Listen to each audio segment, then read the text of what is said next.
मुझे तो नहीं लगता कि जनवरी तक पैसे मिलेंगे। आप थाईलैंड भी घूम गई है, हैदराबाद भी घुमाया गया है, सारे कस्टमरों को बड़े बड़े सेमिनार आपको दिखाए गए वहाँ पे।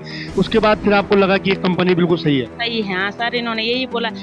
इनका खाते से कोई लेन देन नहीं है, यहाँ से कैश नगद जाता था, ये नगद करते थे। कि एक कस्टमर मेरा, उसने कहा मैं नगद पकड़ूंगा नहीं तुम्हारे पैसे। तो मैंने मैडम से बोला कि मैडम वो तो अकड़ गया कि भैया हम तो नगद नहीं लेंगे पैसे। उसने कहा नहीं, हमारे यहाँ हाथ से लेन देन होता है, तो उसी पैसे से तो कमीशन बांटा ज्यादा। साथियों, हिमालय प्लस लगातार जो लोग जनता का जो पैसा फंसा हुआ है लक सोसाइटी में, लोनी अर्बन कोऑपरेटिव सोसाइटी में, उस पर बहुत बड़ा खुलासा करने जा रहा है। और अब मैं बताऊंगा, पौड़ी से हूं और पौड़ी में इस समय मैंने एसएसपी से बात की है, यहाँ के जो जिन लोगों का पैसा फंसा उनसे बात की है, और मैं आज बहुत बड़ा खुलासा इसमें आपको बताने जा रहा हूँ कि क्या खुलासा इसमें हम दिखाएंगे आपको। तो मेरे साथ जिन लोगों ने, जो यहाँ के एजेंट थी और जो लोग यहाँ के पहले यहाँ पे आए हैं कि इस सोसाइटी के खिलाफ मुकदमा दर्ज करने के लिए लोग आगे आ गए हैं, क्यों आए हैं और किस प्रकार से ये सोसाइटी काम करती थी, इसका पूरा सच मैं आपको बताने जा रहा हूँ। तो मेरे साथ हैं बसंती देवी। बसंती जी, सबसे पहले मैं आपसे पूछना चाहूँगा कि जब आपने एक सोसाइटी को ज्वाइन किया था तो क्या कहकर, क्या शर्तें थी, किस प्रकार से काम करना था, कैसा था इसका कार्यकाल? सर इन्होंने बोला था कि कृषि मंत्रालय भारत सरकार द्वारा पंजीकृत है ये, और मतलब हमने कहा तो ये पैसा आप कहाँ लगाते हो, क्या लगाते हो। जैसे इन्होंने मीटिंगें भी करवाते थे तो ये सोने की बोलते थे, सोने की खान में, तेल के कुओं में तुम्हारा पैसा मतलब सेफ है, कहीं नहीं जाता तुम्हारा पैसा, हम गारंटी दे रहे हैं। इन लोगों ने बड़े बड़े सेमिनार कराए, हर चीज़ का, उसमें भी यही गारंटी दी इन्होंने कि कहीं तुम्हारा पैसा कहीं नहीं जाता, अगर जाएगा तो हम गारंटी देते हैं कि हम जिम्मेदार रहेंगे इस चीज़ के लिए।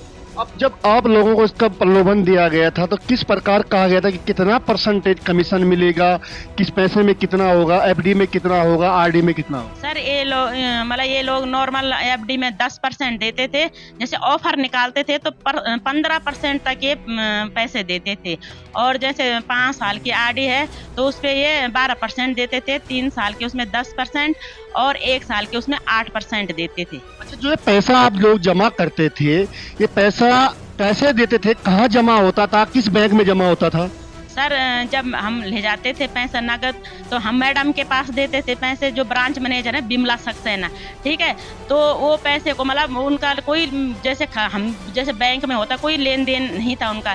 तो मैंने पूछा एक दिन मैडम को कि मैडम ऐसा क्यों है, यहाँ खाते में क्यों नहीं डालते आप पैसे। जैसे हमारे कस्टमर भी बोलते हैं कि हमें लेन देन चेक द्वारा या खाते द्वारा चाहिए, हमें हाथ में नहीं पेमेंट चाहिए। तो मैडम ने 1-2 दिन मेरे से कहा कि मेरे साथ कैश देने ऋषिकेश जाना है। मैंने कहा मैडम एक कैश देना ऋषिकेश, मतलब ऐसे क्यों नगद। तो उन्होंने कहा हम ऐसे कैश देते हैं ऋषिकेश, नगद देते हैं। तो उसके बाद मैंने कहा मैं तो नहीं आऊँगी भाई, ये तो रिस्क वाला काम है जो कैश हाथ में। इनका खाते से कोई लेन देन नहीं है, यहाँ से कैश नगद जाता था, वो ऋषिकेश ले जाती, वहाँ तरुण मौर्य सर और बिष्ट सर हैं, उनके पास देती थी, ये बोलती थी। जब आप किसी का पैसा देते तो खाते में नहीं जाता था? देखिए साथियों, एक बहुत बड़ा खुलासा है कि जो ये पैसे का जो लेन देन हुआ है बाई हैंड हुआ है, कहीं बैंक खातों में इस पैसे को इनके माध्यम से नहीं डाला गया है। इनके पास कोई प्रूफ नहीं है ये पैसा बैंक खाते में गया है कि नहीं गया है। लेकिन जब आपने जो पैसा, जब मैच्योरिटी होती थी, जब आपने बैंक में नहीं डाला, जिन लोगों का पैसा पूरा हो जाता था वो कैसे वापस करते थे? सर ये नगद करते थे, बल्कि एक कस्टमर मेरा, उसने कहा मैं नगद पकड़ूंगा नहीं तुम्हारे पैसे, तुम या तो चेक द्वारा दो या तो मतलब खाते में डालो। तो मैंने मैडम से बोला कि मैडम वो तो अकड़ गया कि भैया हम तो नगद नहीं लेंगे पैसे, ये तो कई चीज़ें हमें इनकम टैक्स में दिखाना पड़ता है, कई चीज़ें। उसने कहा नहीं, हमारे यहाँ हाथ से लेन देन होता है। तो हाथ से लेन देन होता था, ये पैसा बैंक में जमा नहीं होता था। अच्छा, मैं एक चीज़ बताऊंगा, जो कमीशन बांटा जाता था वो पैसे, उसी पैसे से कमीशन बांटा जाता? सर उसी पैसे से तो कमीशन बांटा ज़्यादा, क्योंकि जैसे मैं LIC से भी जुड़ी हूँ, तो LIC में तो डायरेक्ट हमारे अकाउंट में पैसा आता है, यहाँ ऐसा कोई सिस्टम नहीं था, हाथ में देती थी मैडम। मैंने तो कितनी बार ऐसी बोला मैडम हमको ऐसा पैसा क्यों दिया जाता है, तो उसने कहा हमारे यहाँ नगद ही चलता है, हमारे यहाँ कोई प्रोसेस नहीं है कि हम खाते द्वारा कुछ भी कर सकते हैं। तो देखिए साथियों कि पैसे का कहीं बैंक का कोई लेन देन नहीं है, बाई हैंड में ये बैंक चल रहा था, हाथों हाथों का बैंक है ये बहुत बड़ा खुलासा है इस चीज़ पर, और आप इस चीज़ को समझ सकते हैं। अभी आश्वासन दे रहे हैं आप लोग, कह रहे हैं कि जनवरी तक पैसा मिल जाएगा, क्या लगता है? सर मुझे तो नहीं लगता कि जनवरी तक पैसे मिलेंगे, क्योंकि मेरी ये नवंबर की है 15 तारीख की मैंने कागज उगज बना रखे हैं। मैडम ने इन कागजों को भी जमा नहीं किया। अगर पैसे मिलता तो इन कागजों को लोग मेरे पे इतना प्रेशर डाल रहे, हमारे पैसे दे। कल भी मेरे लिए फोन आ रखा था। सर मैं बहुत परेशान, मैं तो इतना रो रही हूँ, कुछ पूछो मत। किससे बोले, मैं मैडम बोलते इसकी गारंटी हमारे नहीं, लेकिन जनवरी तक मिलेगा। हमने कहा गारंटी दे दे, ओवर गारंटी हम दे नहीं सकते, क्योंकि जनवरी तक का इंतजार करो। तो कब तक इंतजार करे? अगस्त सितंबर की भी मेरी एक मैचोटी है और ये नवंबर की तो मेरे 4-5 लाख रुपए की मैचोटी है। मैम, एक चीज बताइए, जिस ढंग से आप लोग कह रहे हैं कि जब तुम्हारे सेमिनार होते थे, एक सेमिनार कहाँ पे होते थे? सर इन्होंने सेमिनार हैदराबाद भी करवाया था और इन्होंने वहाँ थाईलैंड में भी करवाया था, श्रीनगर में होता था, ऋषिकेश, देहरादून।